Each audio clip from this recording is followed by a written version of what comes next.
Bonjour mes chers élèves, j'espère que vous allez bien, que vous avez passé un bon week-end, que vous avez bien lu. N'oubliez pas qu'il faut lire plusieurs fois. Alors, avant de poursuivre la lecture à la page 19, on va voir d'abord ce qui s'était passé la dernière fois. Alors, la dernière chose qui s'était passée, c'était que Urashima, il voulait rentrer voir ses parents pour les rassurer. Les rassurer et leur dire pourquoi il était parti pendant 3 jours et il ne leur avait pas donné de nouvelles. Donc, il voulait revenir pour leur dire ce qui s'est passé, pour leur raconter ce qu'il a vu dans le royaume sous la mer.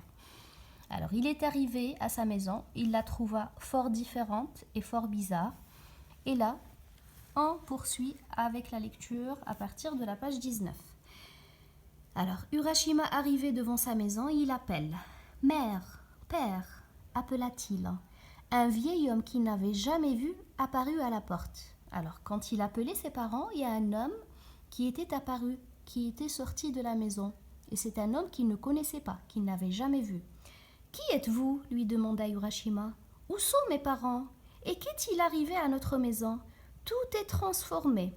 Pourtant, il n'y a pas plus de 3 jours que moi, Urashima Taro, je suis parti. » Il demande à l'homme qui était apparu à la porte, il lui dit « Mais qui êtes-vous ?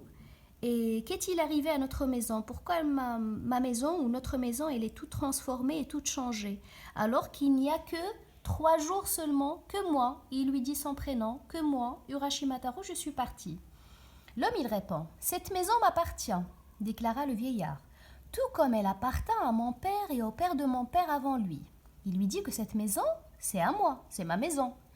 Et avant aussi, elle appartenait à mon père. C'était aussi la maison de mon père avant moi et c'était aussi la maison de mon grand-père. Mais il paraît qu'un homme, l'homme il continue, il lui dit « Mais il paraît qu'un homme du nom d'Urashima Taro vécut ici jadis. Selon la légende, un jour il s'en fut pêcher et ne revint jamais. » Le vieillard, il continue et lui dit « Mais je sais que un homme qui s'appelait aussi Urashima Taro, il a vécu, il vivait dans cette maison il y a longtemps et un jour, selon les histoires qui se racontent, selon la légende, cet homme-là, il était parti pour pêcher, mais il n'est plus rentré chez lui, il n'est plus jamais revenu. » Alors, peu de temps, l'homme il continue, peu de temps après sa disparition, ses parents moururent de chagrin. Cela se passait il y a 300 ans environ. L'homme il lui dit que après sa disparition, ses parents, les parents d'Urashima Taro, ils sont morts de chagrin. Ils étaient trop tristes parce qu'ils n'ont pas eu des nouvelles de leur fils Urashima Taro, qu'ils sont morts de chagrin. Ils étaient tellement tristes au point où ils sont morts à cause de cette tristesse et de ce chagrin-là. Et toute cette histoire-là, elle s'est passée il y a 300 ans environ. 300 ans. Alors que Urashima, pour lui, il était parti au royaume sous la mer seulement pour 3 jours et pas pour 300 ans. Urashima secoua la tête. Il avait peine à croire que sa mère, son père et tous ses amis étaient morts depuis si longtemps. Urashima n'arrivait pas à croire que sa famille, ses amis, toutes les personnes qu'il connaissait, ils sont morts et ils sont morts, ça fait très longtemps. Il remercia le vieillard et retourna lentement vers la plage où il s'assit sur le sable. Il a dit merci au monsieur qui lui a raconté tout cela et il était parti, il marchait lentement parce qu'il était trop triste. Il marchait pour aller sur la plage et c'est là où il s'assoit sur le sable.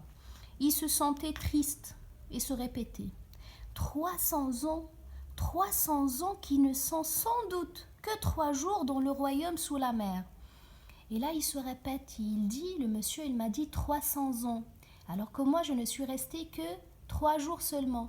Donc certainement, 300 ans ici sur la terre, c'est l'équivalent, c'est la même chose que 3 jours dans le royaume sous la mer. Ainsi, Urashima ne reverrait jamais ses parents. Du fond de son cœur, les paroles de la princesse lui revinrent à l'esprit. « N'ouvre jamais les boîtes, elles portent en elles le secret du royaume de Rinjin. » Alors là, Urashima, il réalise, il se rend compte qu'il ne va plus jamais revoir ses parents. Et c'est à ce moment-là qu'il se rappelle les paroles de la princesse quand elle lui avait offert le cadeau. Il lui a dit « N'ouvre jamais les boîtes ». Là, il va devenir curieux. Il veut savoir ce qu'il y a dans les boîtes. Mais quel était ce secret?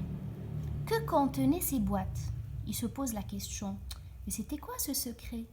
Et qu'est-ce qu'il y a dans ces boîtes? Sa curiosité fut plus forte que sa promesse. Là, il était tellement curieux qu'il ne va plus tenir la promesse qu'il avait donnée à la princesse. Et Urashima dénoua le cordon. Alors, vous vous rappelez de la boîte, elle était liée avec un cordon rouge, un cordon de soie rouge.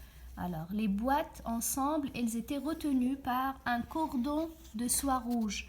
Là, il dénoue le cordon, c'est-à-dire qu'il ouvre le nœud, dénoua le cordon de soie rouge entourant la première boîte.